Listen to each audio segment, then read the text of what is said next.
بابری مسجد شہید ہوئی تھی، اس کے بعد میں پورے ہندوستان میں فسادات ہوئے اور اس فسادات میں کئی مسلم بچے شہید ہوئے تھے، بشمول حیدرآباد کے بھی کئی بچوں کو شہید کیا گیا تھا، خود ہمارے محلے کے 2 بچے شہید ہوئے تھے۔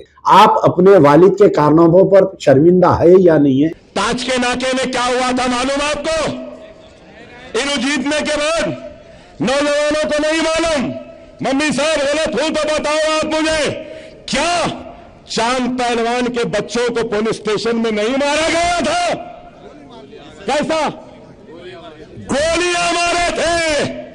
جب تمہارا باپ والٹا سے نکل کے تاج کے ناکے کو گیا تھا، کون گئے؟ اس وقت بھی جانے والے کا نام اکبر الدین اویسی تھا، جا کر وہاں پہ کھڑا ہوا۔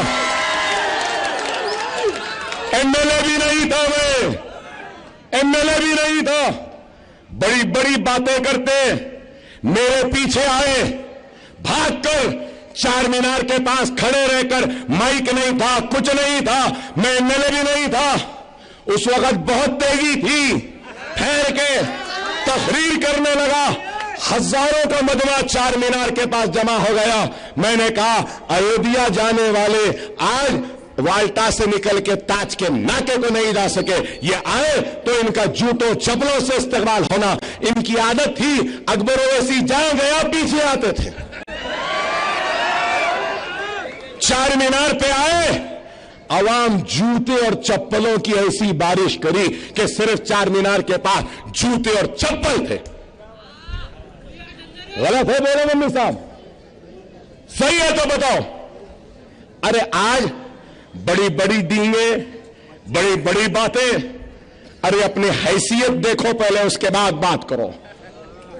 تو میں یہ جاننا چاہ رہا ہوں کہ 6 دسمبر 1992 کو بابری مسجد شہید ہونے کے بعد میں آپ کے والد آل انڈیا بابری مسجد ایکشن کمیٹی کے جو صدر تھے، مجلس اتحاد المسلمین کے صدر تھے، ان کو ڈکن میڈیکل کالج کو انڈین میڈیکل کاؤنسل کی طرف سے مسجد کی شہادت کے کتنے دن کے بعد میں، 10 دن کے بعد میں، 15 دن کے بعد میں انڈین میڈیکل کاؤنسل کا ایفیلیشن ملا؟ پہلا سوال۔ بابری مسجد کی سودے بازی کا الزام لگائے، سالار ملت نے مکہ مسجد میں اپنے سر پر قرآن رکھی اور کہا کہ اے اللہ تجھے تیری قہاریت کا واسطہ، اگر میں نے اپنی سیاسی زندگی میں 1 پیسہ حرام کھایا ہے یا بابری مسجد کا سودا کیا ہے تو اے اللہ تجھے واسطہ تیری جباریت کا، تجھے واسطہ تیری قہاریت کا، تو مجھے اور میری آل اولاد کو تباہ و تاراج کر دے، نیز تو نابود کر دے۔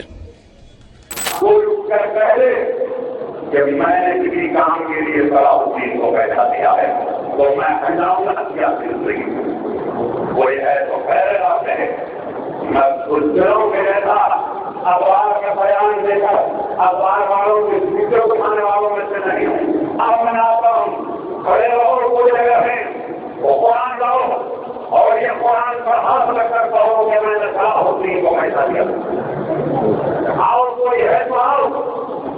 میں پھر کہتا ہوں کہ اگر میں نے ایک سے کسی کام کے لیے پیسہ لیا ہے تو آئے میدان میں۔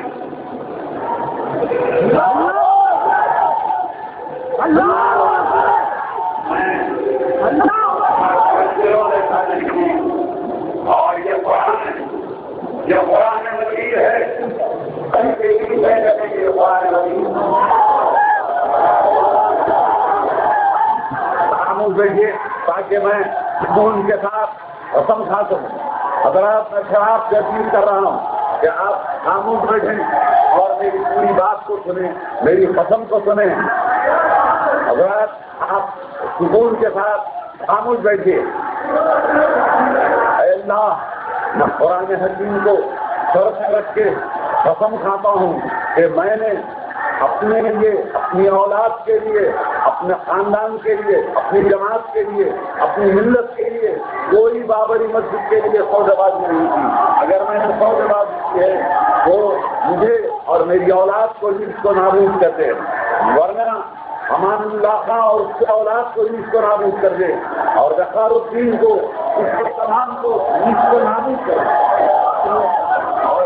اور حضرات اس محفل میں اگر کوئی اہل دل ہیں تو میں ان کو واسطہ دیتا ہوں نبی کریم صلی اللہ علیہ وسلم کا کہ وہ آمین کہیں، اگر آپ بھی آمین کہیں۔ کیا نہیں بولے؟ ارے ہم سودے باز ہوتے تو کیا آج یہ عزت ہوتی؟